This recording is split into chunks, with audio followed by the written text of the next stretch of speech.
To comprehend the impact of nuclear weapons in our society today, we must first look back at how they were introduced to the world. In the late 1930s, the discovery of nuclear fission provoked scientific thought on its potential as a weapon. As World War II broke out in Europe and spread across the Atlantic, the U.S. found itself searching for a way to end the war quickly. In 1942, the U.S. government sponsored the Manhattan Project, which was aided by scientific refugees who had fled Europe before the start of the war. Its goal? To develop the first atomic bomb. Spurred by the fear of a similar program possibly underway in Germany, it soon developed results. Results that were seen on August 6, 1945, with the release of the atomic bomb known as Little Boy on the Japanese city of Hiroshima. 3 days later, the bomb under the moniker of Fat Man was unleashed on the city of Nagasaki. With hundreds of thousands of civilians dead, it was the end of the war, but the beginning of a new era ruled by fear. The nuclear genie had violently burst forth into the world. To this day, our nation has been plagued by the ever-present nuclear genie.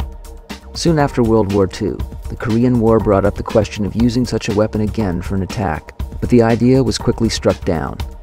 As Soviet and U.S. tensions increased rapidly in the following years, the entire world watched in apprehension as the two powers squared off again and again, from the Cuban Missile Crisis to the Soviet-Afghan conflict.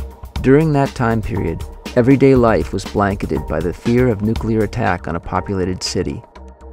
Even today, our world faces the nuclear threat and does very little to stop it.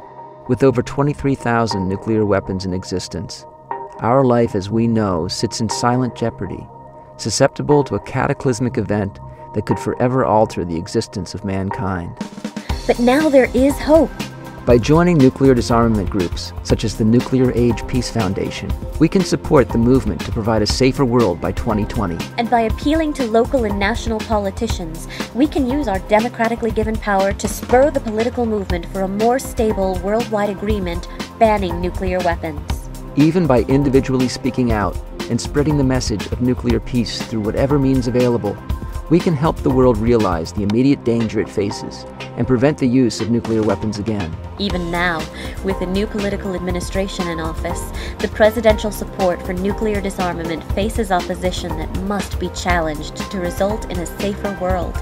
A world where the nuclear genie is placed back in its bottle and never allowed to escape again. A world where future generations live only in moral curiosity of how such a weapon could ever have been used. A world without fear. Without war. And most importantly, without nuclear arms.